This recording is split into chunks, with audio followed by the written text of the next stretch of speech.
Piers, go. Ow.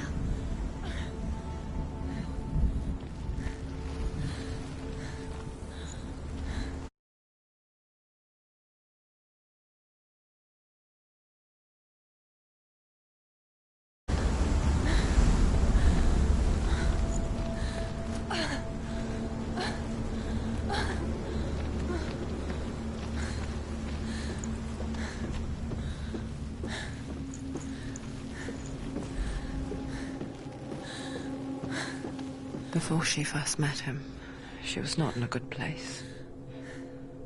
Just a teenager, but not like the others. Barely functioning, she rarely left the house. Her father's in-bell made sure of that. Only occasionally did she venture out on her own, collecting firewood and herbs.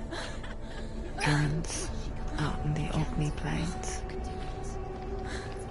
That was her world. Like this one. Barren and lonely. He's going to appear again as a sign. Where's he gone? He's got something to tell me, hasn't he? Of course you're here.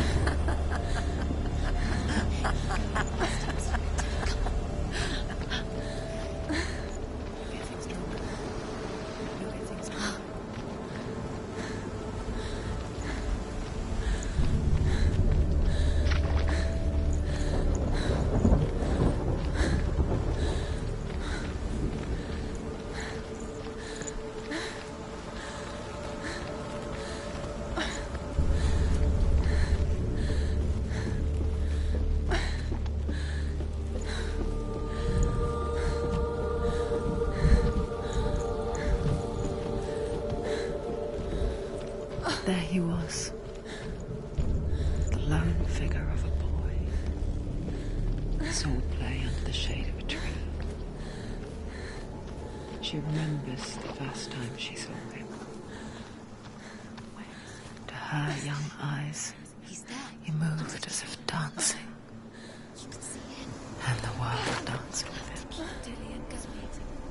The gloom lifted. For the first time in years, she felt a ray of hope.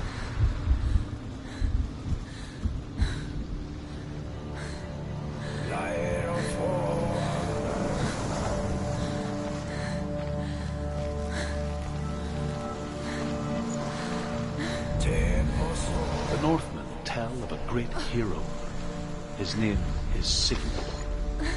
His father's hall was built around a great tree, and one day Odin comes and thrusts a sword into the tree, a gift to whomever can release it. Many try, but the sword only comes out at Sigmund's touch.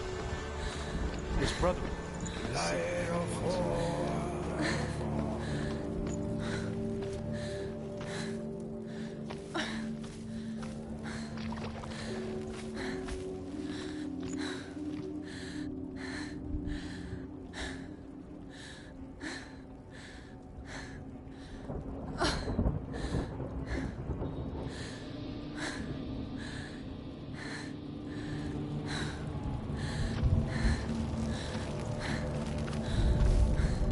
Death for Sigmund and his brothers seems certain.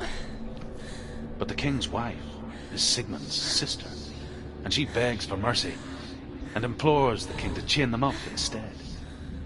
He agrees. Not for mercy, though, but because he plans an even more cruel and lingering death.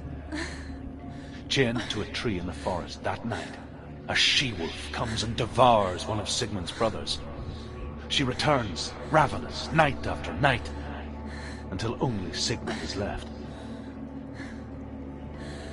The next day, Sigmund's sister sends a servant with honey to smear on Sigmund's face. But to what end?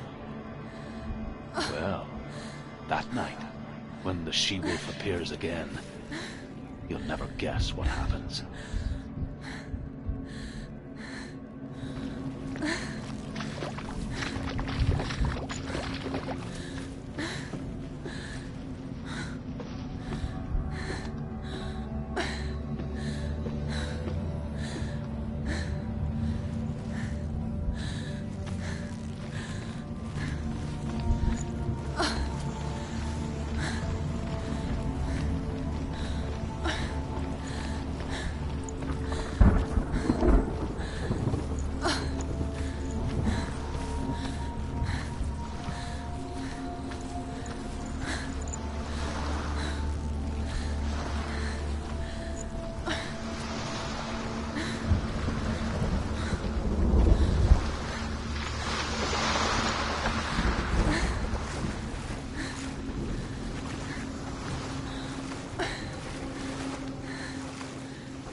as the she-wolf licks the sweet honey from Sigmund's face. He bites the wolf's tongue. The she-wolf pulls away, but Sigmund holds on. The chains break, and he is free. After his escape, Sigmund lives like us, hidden in the forest. His enemy, King Siggeir, believing him dead, as his sister plots revenge. And for vengeance to succeed, even the great Sigmund needs help. So she sends her sons to him. But their blood is weak and corrupted, and they're put to death. So his sister, one that is cold of heart and pure of blood.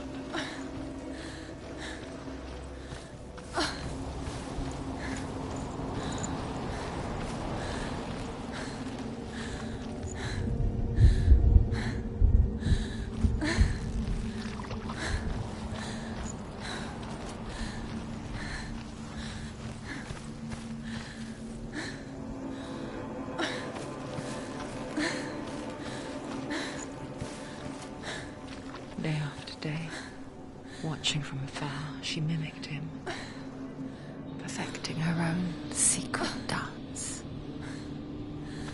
wishing those fleeting moments of light would stretch out to last forever.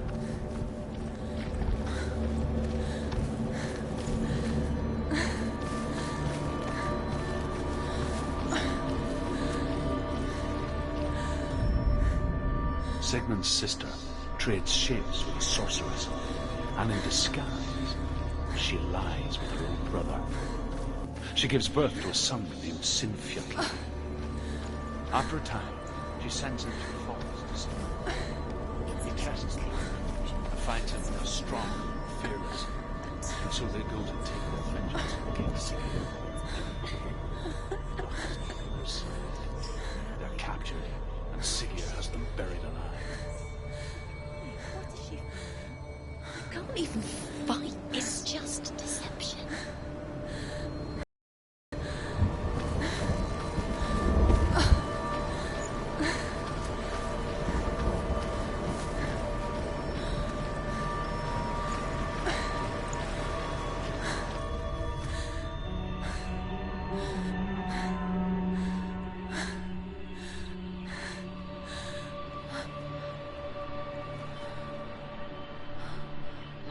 How does he so effortlessly court the world and bliss?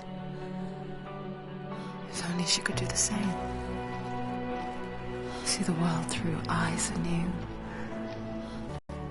just like he does.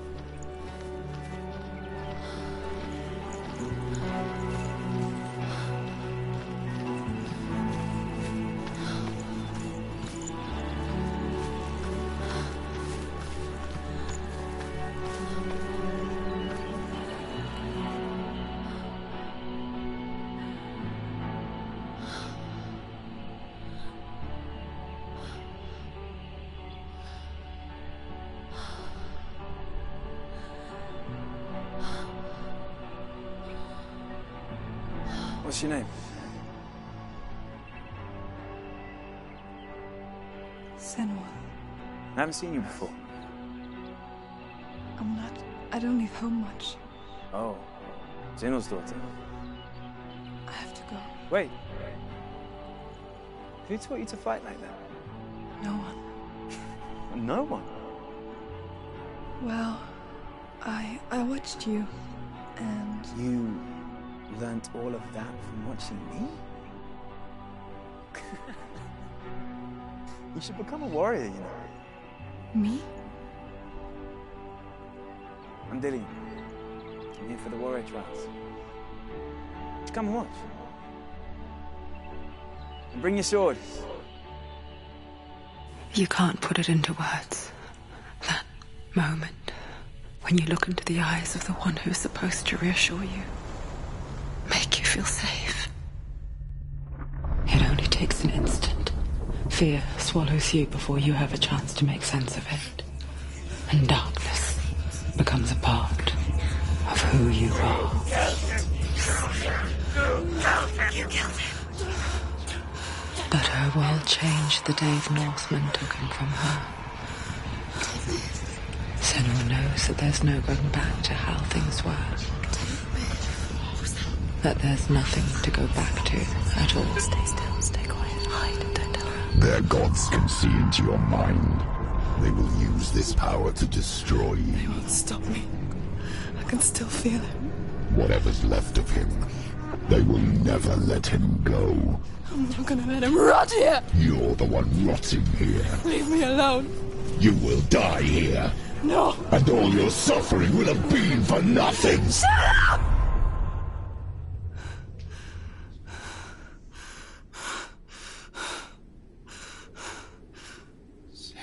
Dillion? Is that you?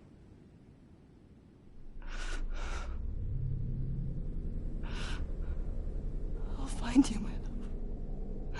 I promise.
You want to believe it, because he's not real. Is he there? You're alone in these mountains. Is that Dillion? Nothing lives here. You won't survive. You met him by the tree. She met him by the tree. Maybe it's a sign, the tree. What's he trying to tell you? He's waiting for you by the tree. As Sigmund and Sinfjotli are being buried alive, Sigmund's sister throws an armful of straw into the grave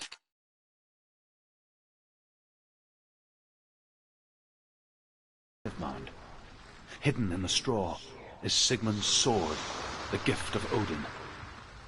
They cut their way out of the grave mound and set fire to Siggeir's hall. The king burns to death. Sigmund calls to his sister to come out so that she may live and be honored. She does come out, but only to tell him the truth. That she had slept with him, her brother, to beget a strong avenger. I am not fit to live, she says, and walks back into the fire.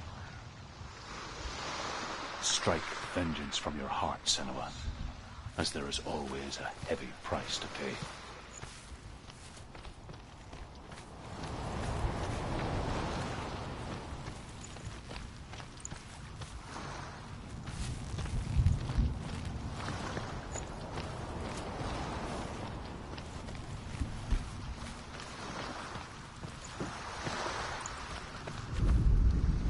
And here is the end of Sigmund's story.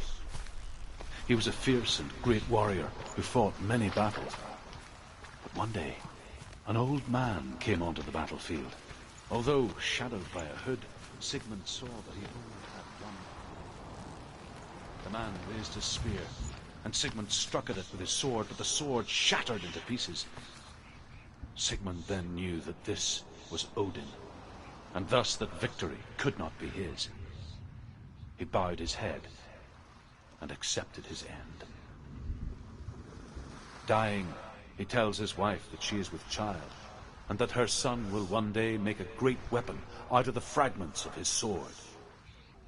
The sword named Gram.